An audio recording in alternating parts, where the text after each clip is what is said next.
Señor Fernando Benalcázar, presidente de la Cámara de Comercio Ecuatoriano-Chilena. Señorita María Bernarda Carpio, ex subsecretaria, subdirectora general de Cumplimiento Tributario del Servicio de Rentas Internas. Señores miembros y socios de la Cámara de Comercio Ecuatoriano-Chilena, participantes que nos acompañan desde Ecuador y de Chile. Bienvenidos al webinar sobre Ley Orgánica para el Desarrollo Económico y Sostenibilidad Fiscal tras la pandemia COVID-19, el cual tiene por objetivo abordar elementos de interés tributario a ser considerados en el ejercicio fiscal 2022. Cabe mencionar que este webinar será grabado para motivos de descargas futuras a través de la página web de la Cámara de Comercio Ecuatoriano-Chilena. Este evento, organizado por la Cámara de Comercio, se abordarán los principales aspectos de interés tributario de esta reforma, entre los cuales constan las nuevas reformas al impuesto a la renta de personas naturales, los beneficios económicos introducidos en materia de impuesto a la renta, la aplicación del nuevo régimen simplificado para emprendedores, un recuento de las reformas en IVA y los principales aspectos a considerar en el uso de la facturación electrónica. Para esto, contamos con la participación de María Bernarda Carpio, quien es abogada summa cum laude por la Universidad San Francisco de Quito, con especialización en manejo de conflictos. Especialista superior en tributación por la Universidad Andina Simón Bolívar, actualmente cursando su máster en Derecho Tributario en Londres.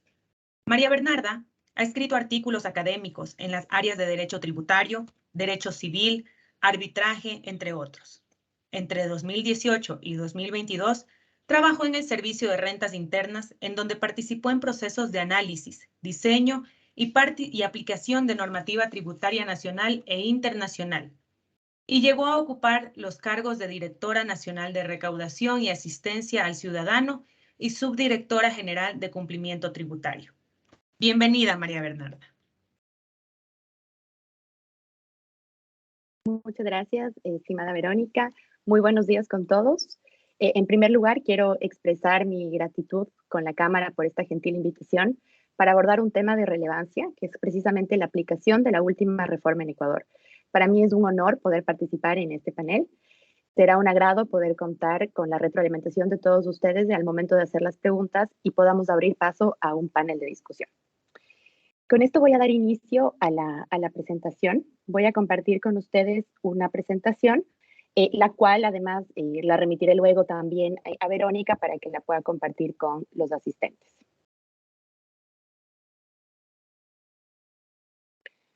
Vamos a iniciar. Justamente para iniciar, estimada Verónica, ¿podría simplemente confirmarme que pueden ver la pantalla? Sí, sí se puede ver. Genial. Perfecto, vamos a empezar entonces.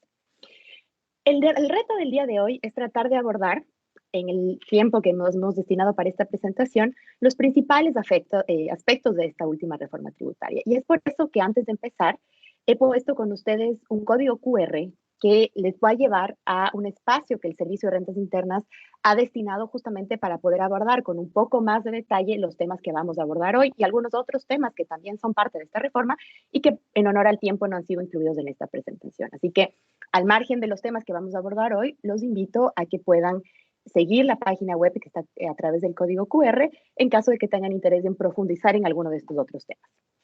Dicho esto, he dividido mi presentación en 5 principales temas. Vamos a tratar en materia de impuesto a la renta las principales reformas en personas naturales. Luego de ello, los principales beneficios económicos que en materia de impuesto a la renta ha incluido la última reforma.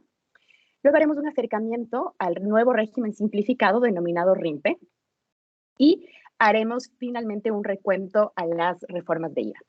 Y al final, justamente para cerrar esta exposición, lo que haremos es revisar los principales aspectos que deben considerar a puertas de que se implemente la obligatoriedad de implementar la facturación electrónica en el Ecuador. Vamos a empezar con el primer tema y son las principales reformas de impuesto a la renta de personas naturales. Sí, en esencia, la principal reforma que se ha llevado a cabo a través de la última reforma fue sustituir la figura que anteriormente se conocía como deducción de gastos personales por una nueva figura que se denomina rebaja para el pago de impuesto a la renta. Es decir, que todavía existe el concepto de gastos personales, sin embargo que desde este ejercicio fiscal ya no se utilizan para una deducción, sino para aplicar una rebaja en el pago, ¿sí? Veamos cómo funciona esta diferenciación entre los dos conceptos. Aquí en pantalla he puesto un ejemplo que es muy general, porque pues sabrán que detrás de la liquidación de impuesto a la renta hay otras fases financieras, fases contables y de conciliación. Pero en concepto, ¿sí? Para entender una idea general, tenemos que tener nuestros ingresos grabados, a los cuales deducimos los gastos deducibles, y esto nos da algo que se denomina la base imponible, ¿sí? Que es el monto sobre el cual vamos a pagar impuestos, ¿sí? Esta base imponible le aplicamos la tabla de impuesto a la renta y nos origina el valor del impuesto causado. Este impuesto causado no es el impuesto a pagar, porque una vez que tenemos el impuesto causado, hay que restar las retenciones de impuesto a la renta y luego tendremos el valor a pagar. Pero para este ejercicio fiscal se ha adicionado una nueva rebaja luego de obtener el impuesto causado, que es la figura de rebaja por gastos personales, que la ven ustedes en pantalla en verde, ¿sí? Ustedes ven aquí en pantalla además que he puesto estos dos asteriscos rojos con una nota, porque antes los gastos personales se aplicaban como un gasto deducible, es decir, de los ingresos grabados se restaban los gastos deducibles y en esos incluíamos los impuestos, los gastos personales. Ahora, con este cambio, en lugar de ser una deducción a este nivel de la liquidación, será ahora una rebaja, ¿sí? Esto como concepto general en la reforma. Ahora, este famoso valor que ustedes ven en pantalla, ¿verdad? Estos 503,76 para efectos de este ejemplo, la pregunta es, ¿cómo se establece este valor? ¿Sí? ¿De dónde apareció esta cifra? Y por eso vamos a revisar qué son los principales factores que los contribuyentes deben tomar en consideración al momento de liquidar su impuesto a la renta. Tenemos dos principales aspectos. El primero es considerar el monto de ingresos totales del contribuyente. Cuando hablamos de ingresos totales, por favor, tomen en consideración que nos referimos tanto a los gravados como a los exentos, ¿sí? Y el segundo factor a considerar es el valor que este contribuyente haya gastado en gastos personales que estén debidamente sustentados en comprobantes de venta válidos. Veamos el primero de estos elementos.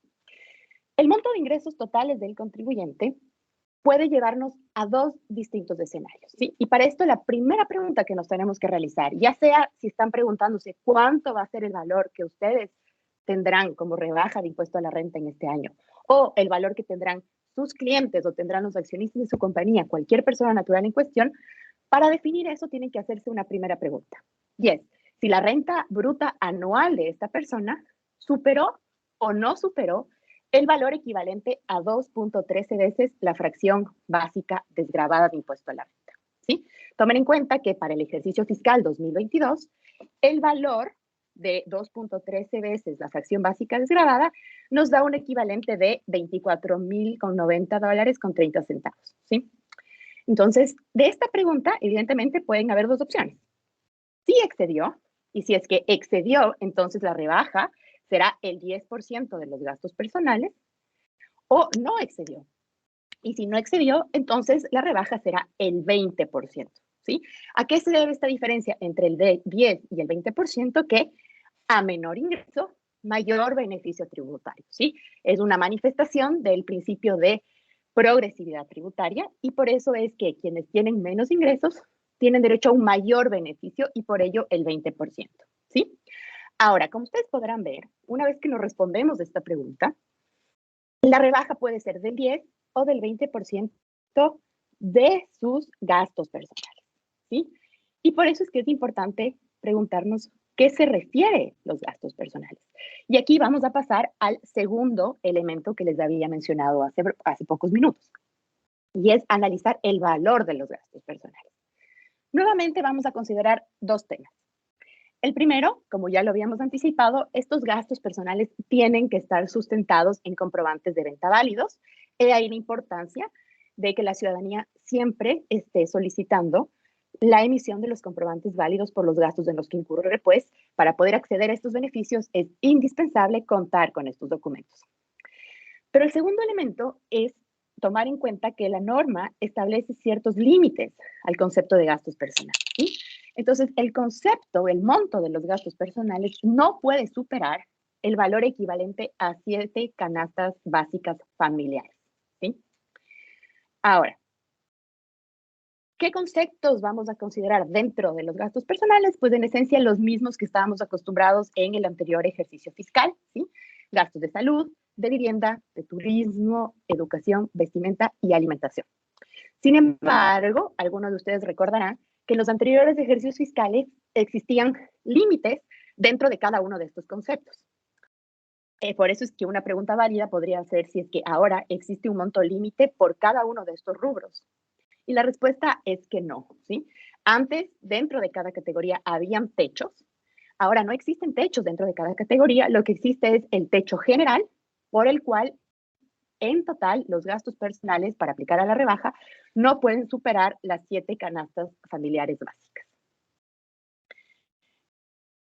En este concepto, vamos entonces a recordar dos cosas. La primera, cuando me refiero a las 7 canastas básicas familiares, es importante tomar en cuenta que hay que tomar el valor de la canasta básica familiar vigente a diciembre del año en el cual estamos deduciendo, aplicando la liquidación de impuestos. En otras palabras, para el ejercicio fiscal 2022, cuando las personas naturales debamos presentar nuestra declaración de impuesto a la renta en marzo del próximo año, vamos a considerar el valor de la canasta familiar básica en diciembre de este año. Y en función a ello, pues calcularemos el tope de 7 canastas familiares básicas. Sin embargo, hay un tema muy importante a considerar, tanto para quienes son empleadores como para quienes son empleados. Porque ustedes recordarán que dentro del esquema de relación de dependencia, el empleador tiene la obligación de actuar como agente de retención y por lo tanto tiene que retener mensualmente el monto correspondiente al momento de pagar la remuneración a sus empleados. Ahora, esta proyección de gastos personales se presenta al inicio del ejercicio fiscal. En este caso, por ejemplo, en enero de este año. Evidentemente, para esa fecha, todavía no está vigente la canasta familiar básica de diciembre de este año. Y es por eso que la normativa tributaria establece que, para efectos de la retención de impuesto a la renta, se considerará el valor de la canasta familiar básica a diciembre del año anterior. Es decir, en las proyecciones de gastos personales que se presentaron en enero de este año, los empleados y empleadores debieron considerar el valor de la canasta de diciembre de 2021. No obstante, al momento en que vayan a presentar su declaración de impuesto a la renta, esto es en marzo del próximo año, tomen en cuenta que el valor tiene que ser ajustado, pues el aplicable es el de la canasta de diciembre de este año. Además, existe una consideración general en razón del IPG en Galápagos, y es que estos dos umbrales a los cuales les he hablado en esta sección de la presentación, es decir, 2.13 veces la fracción básica desgravada y el umbral de 7 canastas básicas familiares, tienen que ser aplicados en Galápagos con un ajuste en función del índice correspondiente a el IPG especial de Galápagos. ¿Sí? Esto considerando evidentemente el nivel de vida que existe en la provincia.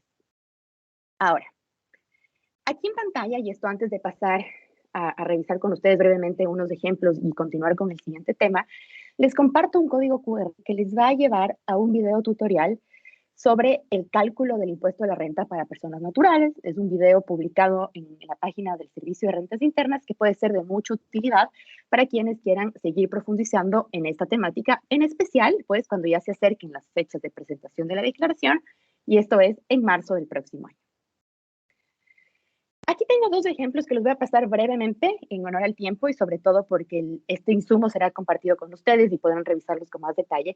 Pero en estos ejemplos ven en la práctica cómo se aplica lo que acabamos de revisar, ¿verdad?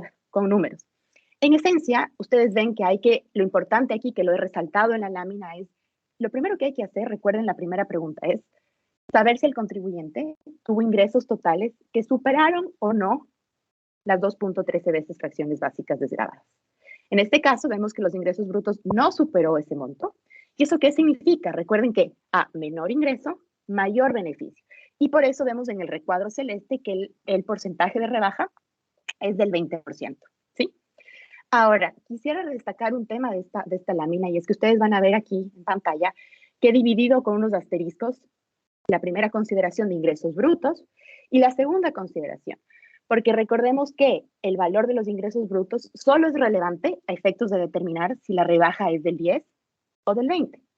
Sin embargo, como es natural, el impuesto se calcula únicamente sobre los ingresos grabados. ¿Sí? Es importante evitar cualquier tipo de confusión en ello y considerar que si la normativa solicita tomar en cuenta los ingresos brutos, no es para grabar los ingresos brutos, sino simplemente para establecer el porcentaje de rebaja. Luego de ello, aplicamos la liquidación de impuesto como normalmente se hace. En el segundo ejemplo, similar, sin embargo, aquí los ingresos brutos superan las 2.13 veces fracciones básicas desgravadas y por lo tanto ustedes ven en pantalla que en este ejemplo la rebaja es menor y es del 10%. Con esto vamos a pasar al segundo tema y es revisar brevemente en el impuesto a la renta cuáles son los principales beneficios económicos que han sido introducidos con esta reforma, ¿sí? Y los he dividido en función de cuál es la razón económico-social que existe detrás del incentivo introducido. Por ejemplo, tenemos incentivos establecidos en favor del medio ambiente. ¿Por qué? Porque se han creado nuevas deducciones adicionales, ¿sí? Las sociedades que deseen acceder a este beneficio van a tener, siempre y cuando utilicen y decidan invertir, por ejemplo, en maquinaria, equipos y tecnología de construcción sustentable, o decidan realizar donaciones, inversiones o patrocinar proyectos de prevención y de conservación del medio ambiente, van a poder deducirse de su impuesto a la renta el 100% adicional del valor cancelado.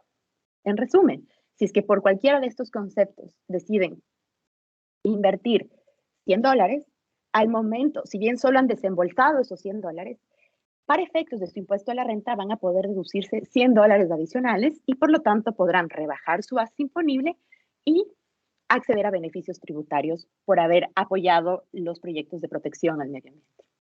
De manera similar, en favor de la educación, y si es que el contribuyente en cuestión decide realizar contribuciones de, para proyectos de becas, para estudiantes, y además el monto que invierte en este valor tendrá una deducción adicional no del 100% en este caso, sino del 150%. ¿Sí? Entonces, aquí en la lámina ustedes pueden ver el detalle y cómo se estructuran estos beneficios, pero es importante mencionar para quienes estén interesados en acceder a estos beneficios que para poder hacerlo, la normativa establece que los beneficiarios de estas donaciones o de estos aportes tienen que haber pasado por un proceso previo de calificación ante el órgano rector de estos temas, ¿sí? Por ejemplo, para temas del medio ambiente, ante el Ministerio de Ambiente, quien quiera beneficiarse de recibir estas donaciones tendrá primero que calificar sus proyectos.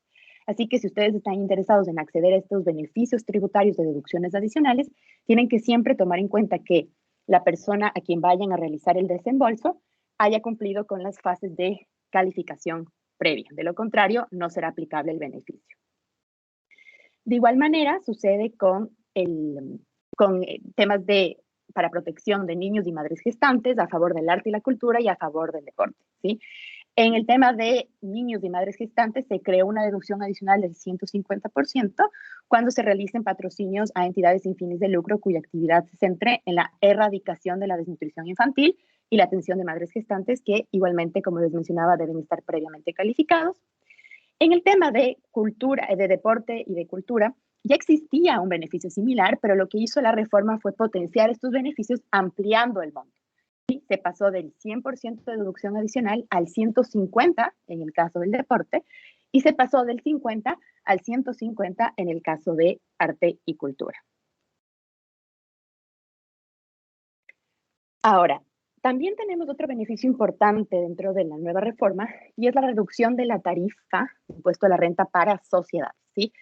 A partir de este ejercicio fiscal, las sociedades que realicen nuevas inversiones pueden acceder a dos tipos de reducciones de tarifa, una reducción del 3% o una reducción del 5%. Perdón, no del 5%, sino de 5 puntos porcentuales y de 3 puntos porcentuales. ¿De qué depende la una y la otra? La de 5 aplica para aquellas sociedades que hayan firmado contratos de inversión. En cambio, la de 3 aplica para sociedades que realicen nuevas inversiones a pesar de que no hayan celebrado un contrato de inversión para este objetivo. Ahora, con esto, como les cuento, el principal recuento de impuesto a la renta, vamos a pasar a revisar brevemente también el régimen simplificado ecuatoriano. Este nuevo régimen, denominado RIMPE, sustituyó a dos regímenes simplificados que existían antes, el régimen de microempresas y el régimen conocido como el RICE, ¿sí? Ambos regímenes fueron sustituidos con la nueva reforma y en su lugar se creó el RIMPE, que cobija tanto a emprendedores como a negocios populares. ¿Qué significa el concepto de emprendedores dentro del RIMPE? Aquellas personas naturales que tienen, y jurídicas, perdón, que tienen ingresos mayores a $20,000 y hasta 300,000. En cambio, los negocios populares son aquellos contribuyentes que están con ingresos hasta $20,000, ¿sí?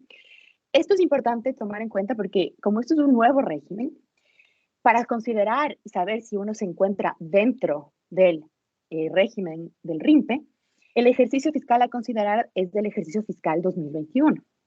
Y eso al principio generaba cierta confusión por el concepto de emprendedor, porque habían sociedades, por ejemplo, que decían, yo no soy emprendedor, yo llevo ya varios años en el mercado, etcétera. ¿Y por qué tengo que entrar al régimen de emprendedores si yo no soy una nueva sociedad? Y es correcto, pero no, si bien no es una nueva sociedad, es una nueva dentro de un nuevo régimen, ¿sí? Entonces, lo importante no es en sí conceptualmente definirse o no como un emprendedor, sino cumplir lo que establece la norma y es preguntarse cuál es el rango de ingresos. Si es que está en estos umbrales, pues pertenece al RIMPE. Por eso es que la primera pregunta que hay que realizarnos es si los ingresos de un contribuyente no superaron los 300,000, ¿sí? Perdón, si es que no superaron los 300,000, está en el RIMPE. Y aquí hay algo que sí quisiera enfatizar y es que depende, ¿sí? En una primera instancia hay que preguntarnos si es que estamos dentro de los umbrales, pero ese no es el único paso que hay que seguir. No basta solo con ver los umbrales, sino que hay que revisar las actividades, ¿sí? Entonces, el no superar los 300,000 no significa necesariamente que la persona está dentro del RIMPE, ¿sí? Lo que significa es que ahora tendrá que revisar si las actividades que realiza están o no en su totalidad excluidas del régimen, ¿sí? Por eso vamos a revisar cuáles son estas actividades excluyentes. Las actividades excluyentes están en la ley, les he puesto como referencia el artículo 97.4 de la ley de régimen, y son las que ustedes ven en pantalla, ¿sí? Ninguna de estas actividades puede ser parte del RIMPE, pero es importante resaltar el concepto de que quien está excluido del régimen es la actividad, no necesariamente el sujeto. Es decir, si yo realizo una actividad excluyente junto con otras actividades incluyentes, voy a estar dentro del régimen, pero la actividad excluyente va a ser tratada de manera distinta, ¿sí? Ahora bien, si yo realizo solo actividades excluyentes, evidentemente en ese caso estaré excluida del régimen a pesar de no superar los 300,000 porque todas mis actividades son excluyentes, ¿sí? Entonces, justo un poco esta lámina hace un recuento de lo que les acabo de mencionar y son estas preguntas principales que suelen suceder en torno al RIMPE. Si realizo una de las actividades excluyentes, ¿estoy excluido del régimen? Pues ya todos saben que no, que para estar excluido del régimen se debe cumplir, o sea, se debe tener ingresos superiores a 300,000, que es lo que ya vimos, o realizar únicamente actividades excluyentes. Si es que no realizo únicamente actividades excluyentes, entonces voy a tener que saber diferenciar entre mis actividades cuáles son excluyentes y tratarlas dentro del régimen general y cuáles son incluyentes y tributarlas dentro del RIMPE, ¿sí? Una cosa aquí es importante y es que si estamos ante un contribuyente que realiza tanto actividades excluyentes como incluyentes del régimen, lo que tendrá que tomar en cuenta para el cumplimiento de sus deberes formales es que si bien esas actividades excluyentes se tributan bajo el régimen general, el contribuyente tiene derecho a beneficiarse de los beneficios de simplificación del régimen, es decir, acceder, por ejemplo, a las declaraciones semestrales, a pesar de que una de sus actividades sea excluyente, ¿sí? Entonces, ¿a qué nos referimos con esto de que puede beneficiarse de los deberes formales? Aquí voy a resumir muy brevemente cuáles son los principales beneficios de estar dentro del régimen simplificado. Y es, en esencia, la reducción de deberes formales. Quienes están dentro de estos regímenes simplificados, por ejemplo, acceden a declaraciones semestrales de IVA en lugar de tener que presentar declaraciones mensuales. Y eso sustancialmente alivia la carga tributaria que tiene el contribuyente, ¿sí?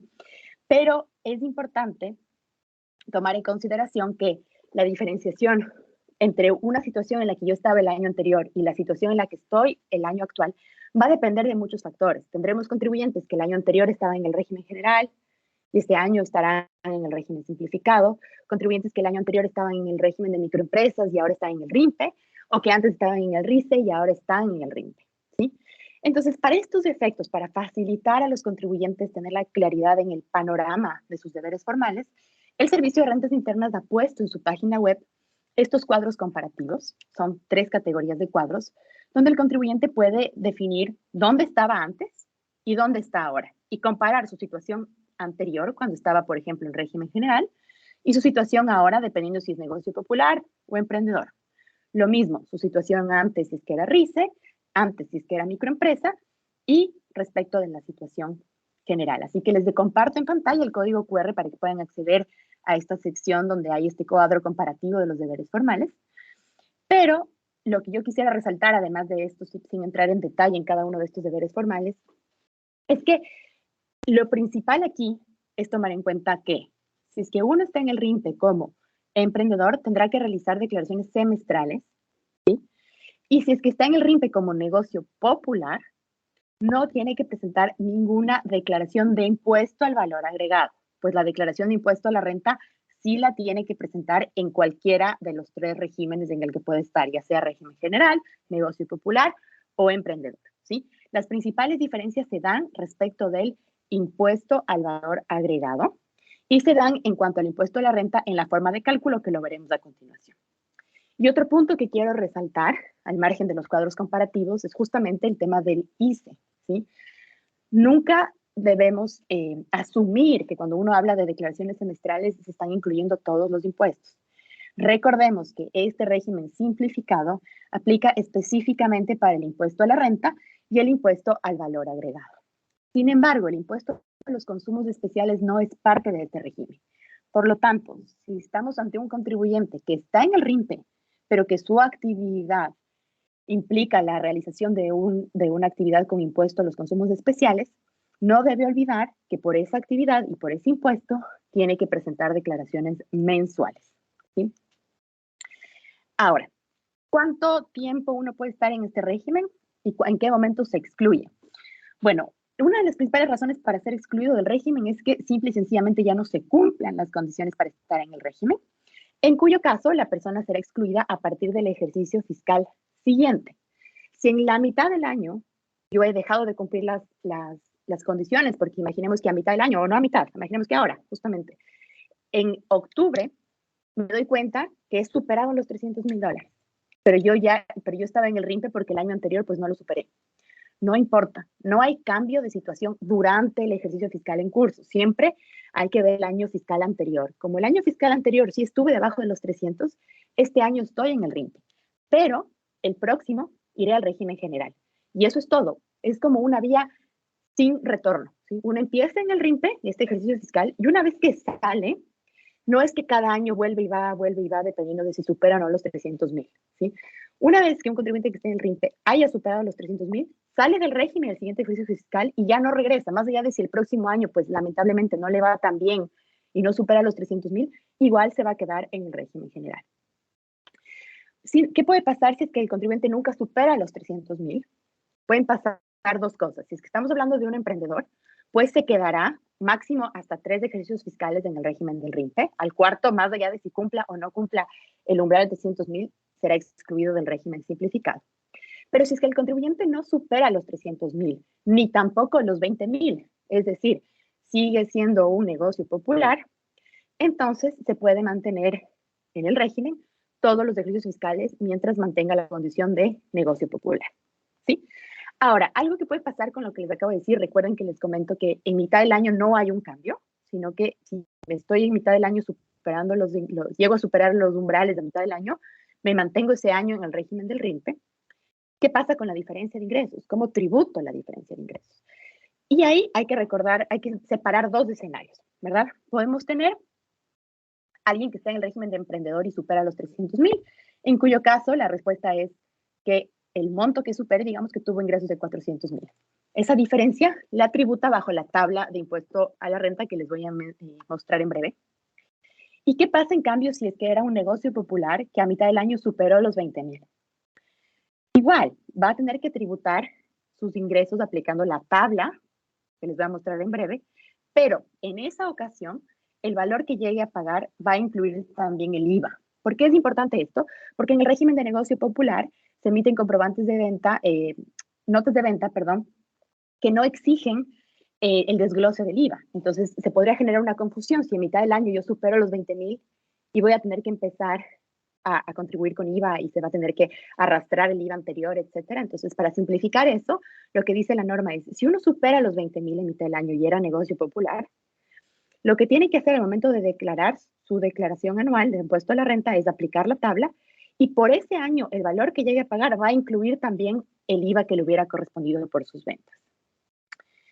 Brevemente, esta es la famosa tabla de impuesto a la renta. La principal diferencia entre lo que antes había con el régimen de microempresas y la tabla vigente es que antes era una tarifa del 2% por los ingresos directamente y esto se sustituyó por una fracción, una tabla progresiva. Entonces, entre cualquier ingreso que la persona reciba hasta los $20,000 se va a ser grabado con un impuesto de $60. Una vez que supera los $20,000, empieza a tributar por la diferencia en tarifas progresivas que van del 1% hasta el 2%. Y bueno, en impuesto al valor agregado lo hemos revisado también brevemente. ¿Cuáles eran las principales reformas? Yo les comentaba que el emprendedor presenta declaraciones semestrales, mientras que el negocio popular no tiene que presentar declaraciones porque se entiende que el IVA está incluido en el valor que establece en la nota de venta. Ahora, si es que un contribuyente realiza actividades comerciales con un negocio popular, puede que sea de su interés saber qué hacer con esa nota de venta, porque posiblemente este contribuyente necesita aplicar su crédito tributario y necesita desglosar el IVA en el comprobante de venta para poder beneficiarse de ciertos incentivos que tiene la norma en torno al IVA. Si es que ese es el caso de alguno de los contribuyentes, tomen en cuenta que la normativa tributaria sí otorga una solución, y es que el comprador o el consumidor de estos servicios o bienes, en ese caso lo que tiene que hacer es emitir una liquidación de compra y el calcular el IVA que le corresponde al valor contenido en la nota de venta y retener el 100% del IVA, ¿sí? Entonces, en ese caso, habrá que calcular el IVA inmerso en el valor de la nota de venta, retener ese IVA y si cumple estas dos condiciones, pues podrá utilizar ese IVA como crédito tributario por sus compras, ¿sí? Una última cosa a considerar respecto a las declaraciones semestrales es que el contribuyente puede presentarlas de manera mensual. ¿Por qué hago énfasis en pueden? Porque anteriormente en el régimen de microempresas, si bien había una declaración semestral, si un contribuyente decidía hacer en algún mes, digamos en octubre yo decido presentarla mensual, la norma decía que una vez que tomo la opción de hacerlo mensual, tengo que seguir haciéndolo mensual durante todo ese semestre. Eso fue reformado y ahora el contribuyente puede optar. Por ejemplo, en octubre presentarlo mensual y luego, por lo que queda del semestre, es decir, el periodo de noviembre y diciembre, presentar la semestral en enero, ¿sí? Entonces ya no hay esa obligatoriedad de que si en algún mes del semestre decidí hacerlo mensual, tengo que seguir haciéndolo mensual durante ese semestre. Eso se suspendió y ahora es completamente optativo para el contribuyente si un periodo fiscal lo quiere hacer mensual o no lo quiere hacer mensual. Lo importante es que si opta por hacer un periodo fiscal de manera mensual, de ahí los otros meses, a partir del mes por el cual optó hacerlo mensual, los tiene, en su declaración semestral tiene que incluir solo los meses faltantes. Por eso es que en el ejemplo que les daba, si es que el periodo fiscal octubre decido declararlo mensual, luego los periodos siguientes tengo que entonces declararlos de manera semestral. Esto igualmente voy a hacer un breve recuento para su conocimiento de algunos nuevos conceptos que se graban con tarifa cero y por otro lado hay nuevos conceptos que se graban con tarifa 12, que antes eran cero y se ha eliminado la tarifa cero. Sí, tenemos tanto de bienes y de servicios que ustedes ven aquí resumidos en pantalla, entre ellos el alojamiento de turistas, arrendamiento de tierras para uso agropecuario, mascarillas, tema de la importación de combustibles, productos de higiene femenina y pañales desechables. Estos son productos que ahora pasan a ser con tarifa 0% de IVA. Y los productos que pasaron a ser, tanto bienes como servicios, que pasaron a ser grabados con tarifa 12 a partir de la entrada en vigencia de esta norma, del mes siguiente a la entrada en vigencia de esta norma, los ven aquí resumidos en pantalla y, por supuesto, pues tendrán acceso a esta presentación para poder ahondar en estos bienes o servicios si es que es de su interés. Ahora, un último tema de interés en torno al IVA, que es un tema novedoso en la reforma, es que se incorporó la posibilidad de reducir la tarifa de IVA. Esto es algo que ya muchos de nosotros pues lo vivimos durante este ejercicio fiscal, pudimos beneficiarnos de este incentivo en el turismo, de una rebaja de hasta el 8% del IVA. Pero lo importante para efectos de esta presentación y que quería destacar con ustedes es que existen otros beneficios tributarios para el sector turístico. Si dentro de la audiencia pues existen personas que están interesadas en la industria turística, que son parte de la industria turística o están pensando en invertir en la industria turística en Ecuador, en el código QR que ustedes ven en pantalla hay una sección específica que estableció el Servicio de Rentas Internas con un resumen de todos los beneficios que la nueva reforma incorporó para el sector turístico. Que en esencia son beneficios, incluye el tema de la tarifa, la reducción de tarifa, que no es un incentivo directamente para quien realiza la actividad como tal, sino más bien para que el que consume, el turista como tal. ¿Sí? Pero tenemos otros tipos de beneficios que se van alineando con todo el esquema turístico, sobre todo para el tema de alivio post pandemia y ayudar a la reactivación de este sector. Así que si es de su interés, en el código en pantalla pueden acceder a más información sobre ello. Ahora, dicho esto, vamos a hacer un breve recuento del tema de facturación electrónica antes de terminar estos 5 principales temas que quería abordar hoy con ustedes y abrir espacio de preguntas. Y es que, pues, estoy segura que muchos de ustedes, y espero pues que la totalidad de ustedes, tenga ya conocimiento que a partir del 30 de noviembre de este año, es decir, en un poquito más de un mes, todos los contribuyentes están obligados a acogerse al régimen de facturación electrónica. Y bueno, cuando digo todos, existe una excepción, que es para los negocios populares, ¿sí? Los negocios populares no están obligados a emitir facturas electrónicas, pero únicamente por sus actividades que están dentro del régimen, ¿verdad? Porque podríamos tener un negocio popular que también preste servicios profesionales. Y en ese caso, por los servicios profesionales, sí deberá acogerse a el esquema de facturación electrónica. Es importante tomar en cuenta esa distinción. Ahora, ¿qué implica este famoso tema de la facturación electrónica que estamos a un poquito más de un mes de que entre en vigencia? Significa que a partir del 30 de noviembre, si un contribuyente quiere solicitar autorización de documentos preimpresos, el Servicio de Rentas Internas no le va a otorgar la autorización, sino después de que ya haya obtenido su autorización para emitir comprobantes electrónicos. En otras palabras, si por ejemplo yo ya me acabé mis facturas físicas y necesito emitir más facturas, el Servicio de Rentas Internas no me va a autorizar a emitir más facturas físicas hasta que pueda validar en su sistema que yo, como persona obligada a facturar electrónicamente, ya cumplí todos los pasos y procesos para aplicar este esquema de facturación. ¿Por qué es importante esto? Además de por el cumplimiento de la norma, porque tomemos en cuenta que a pesar de que sea obligatoria la facturación electrónica, siempre va a ser de utilidad que el contribuyente en cuestión tenga acceso a un número limitado de comprobantes preimpresos. ¿Por qué? Porque podría suceder una situación excepcional, de caso fortuito, de fuerza mayor, en la cual el contribuyente, por esta situación de fuerza mayor, esté impedido de emitir la factura electrónica, y en ese caso la alternativa es de emitirla de manera física, porque caso contrario, si no emite el comprobante, va a incurrir en un supuesto de defraudación tributaria. Entonces, siempre es importante, aunque estén obligados a emitir las facturas electrónicas, tener acceso a facturas preimpresas en casos de fuerza mayor o caso fortuito, porque por nada del mundo pueden evitar su deber de emitir comprobantes de venta, porque eso pues entraría en supuestos de incluso defraudación fiscal. Ahora, recuerden que si van a querer tener también sus factureros físicos de respaldo por caso de emergencias, el SRI no les va a dar la autorización hasta que hayan cumplido el proceso de acogerse al esquema electrónico.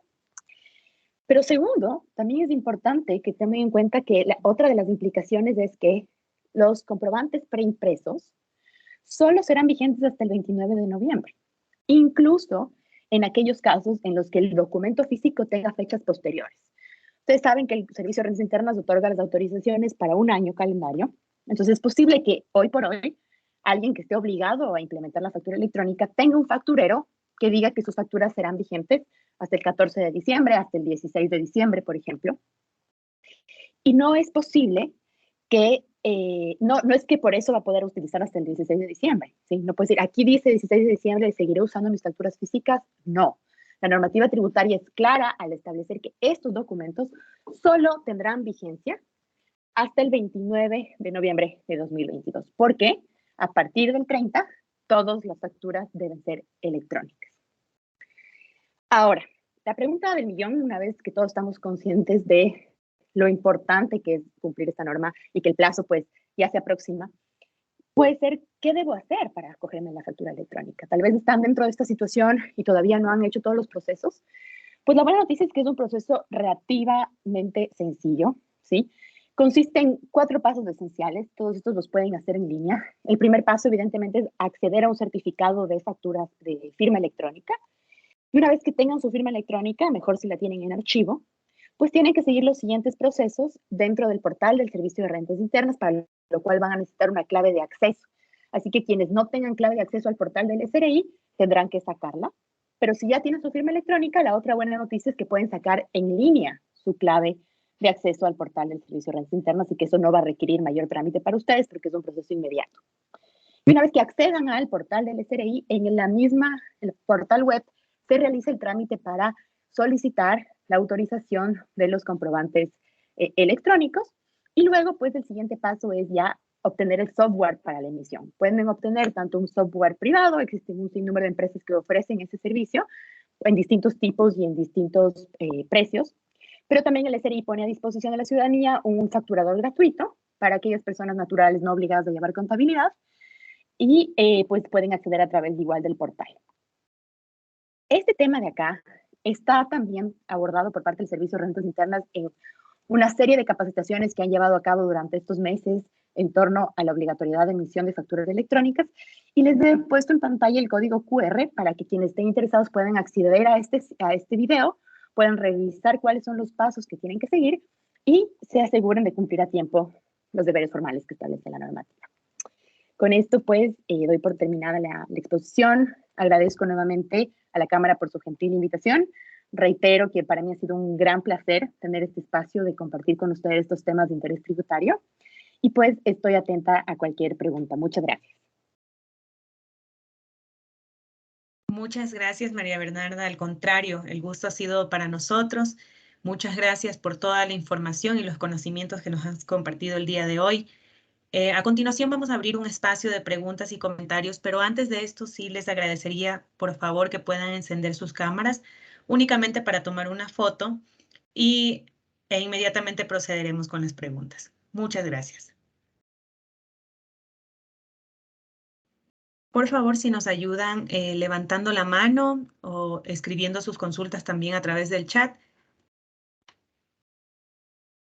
Tenemos una primera pregunta de Mónica Pérez. Dice, ¿las empresas públicas cómo deben actuar frente a la recepción de notas de venta?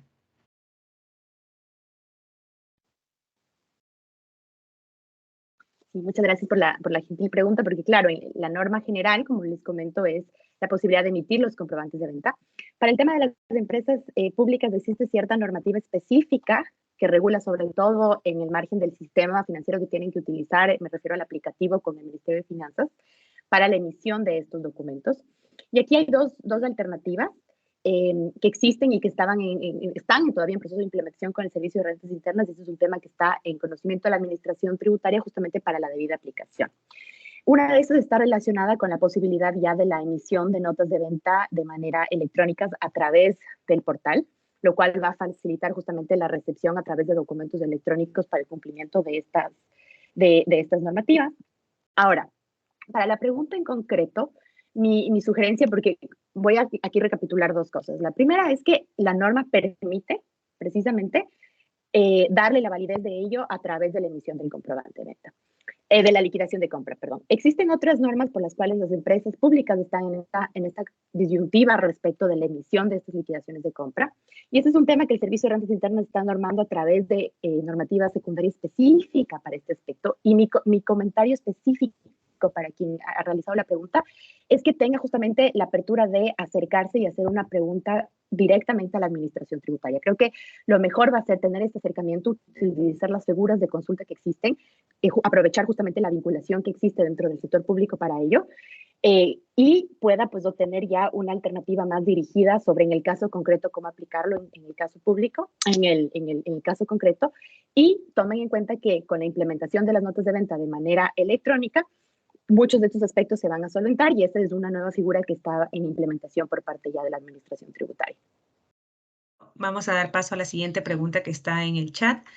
Nos dicen, entendí que si un contribuyente RIMPE pasó a los 300,000 de ingresos, digamos en el mes de octubre de 2022, sobre eso paga como RIMPE y sobre el exceso se aplica la tarifa de IR general, es decir, el 25%. ¿Estoy en lo correcto? Perdón.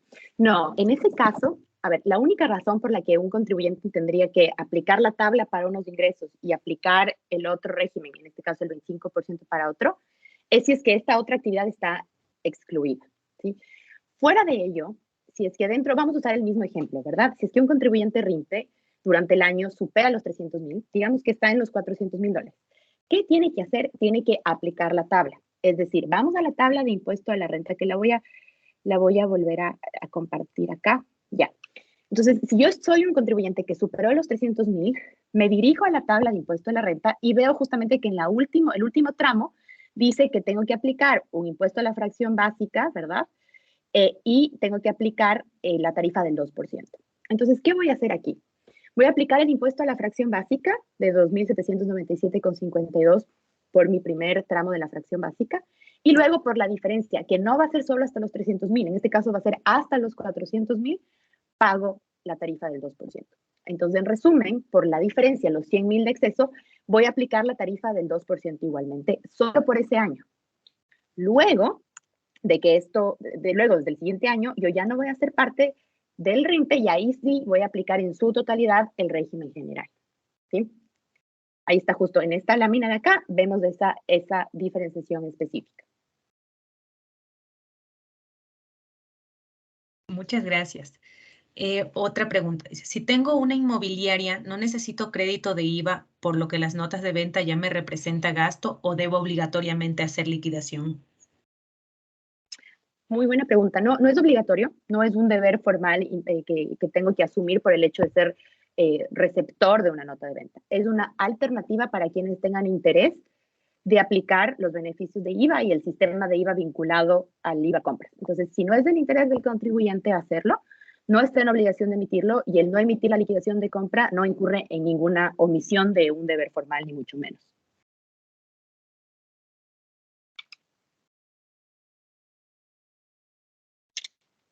Perfecto.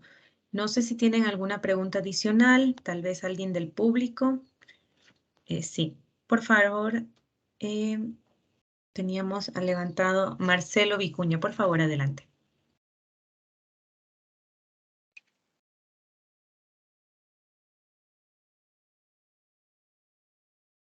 Hola, ¿qué tal? Buen día. ¿Me escuchan? Sí, adelante, por favor. Ya, ¿qué tal? Felicito, abogada, muy clara y ilustrativa a su vez la exposición. Mi inquietud es para aquellos ingresos provenientes del sistema de jubilación, debo entender que no están involucrados en estas reformas, por lo tanto, aplican las anteriores normas al respecto. ¿Es correcto? Así es, estimado Marcelo, es correcto. Esos ingresos siguen siendo exentos y por lo tanto no deben ser considerados en el pago de impuesto a la renta de este ejercicio fiscal. Ok, muy amable, gracias. Un gusto. Creo que con eso tenemos todas las consultas cubiertas. Por favor, ingeniero Fernando Benalcázar, última intervención que tenemos aquí. Adelante, por favor. Muchísimas gracias. María Verdad, felicitaciones. Te agradezco el esfuerzo que hiciste. Estás como a 7 horas de diferencia con Quito. Y creo que la respuesta que supera las 48 personas es evidente la importancia del tema. Y desde la Cámara de Comercio Ecuatoriano-Chilena también queremos hacerte una pregunta antes de cerrar el evento. tenemos una invitación o una propuesta formal de uno de los grandes artistas plásticos del Ecuador. Hicimos una verificación con el Ministerio de Cultura y este es un proyecto que está 100% calificado y está aprobado para el efecto de las deducciones adicionales. Solo para ejemplificar y que las personas que están aquí de la Cámara también tengan claro. Supongamos que una empresa aporta a este proyecto con $10,000. Quiere decir que esa empresa puede deducir al final del año $25,000, si te entendí correctamente. Exactamente, estimado Fernando. Este es el beneficio del 150% adicional. Y el trámite, no, a más de que esté a través de la Cámara certificado que hicimos el contacto y la verificación con el Ministerio de Cultura, ¿es algo más complicado o simplemente el empresario que invirtió en este proyecto, que es un proyecto cultural súper interesante, ya puede deducirlo de su empresa? Lo que tiene que hacer para deducirlo es sencillo, sobre todo el Ministerio de Cultura es el ente rector que tiene más avanzado este tema. Tienen incluso, se aplica en la web, es realmente súper sencillo. Pero para la empresa que aporta, es importante que tenga este certificado, ¿verdad? Como que avala el cierre del proceso. Pero es un proceso que tiene acompañamiento del ministerio, así que no se preocupen porque cuando uno empieza a aportar con el ministerio, con el ente rector, el mismo ente rector hace el seguimiento del proceso y esto pues termina en la validación de que se realizaron los aportes y con eso simplemente apliquen su declaración de impuesto a la renta sin mayor tema. No tiene que hacer ningún trámite ante el SRI, es el propio contribuyente que registre en su declaración el beneficio y todo el proceso de la calificación y el seguimiento es a través del Ministerio de Cultura. Perfecto. Listo, con esa respuesta me quedo tranquilo y quisiera agradecerte formalmente desde la Cámara el esfuerzo que tú has hecho y el nivel de preparación te pone donde estás. Te deseamos desde la Cámara el mayor de los éxitos en tu nueva etapa de la vida profesional y en esta vez combinada con educación. Y estamos siempre a las órdenes del Ecuador y reitero nuestro agradecimiento. Muchísimas gracias por tu participación, María Bernarda. Gracias a usted, estimado Fernando, y reitero mi gratitud a toda la Cámara. Ha sido un gusto poder estar aquí el día de hoy con ustedes. A las órdenes. Listo, muchísimas gracias a todos los que nos acompañaron y como siempre síganos en nuestra página web y en nuestras redes porque buscamos esto, facilitar el entendimiento para que las relaciones comerciales entre dos países, Ecuador y Chile, sean más fluidas, sean más fáciles y empresarial es muy importante. Les agradezco a todos por su participación.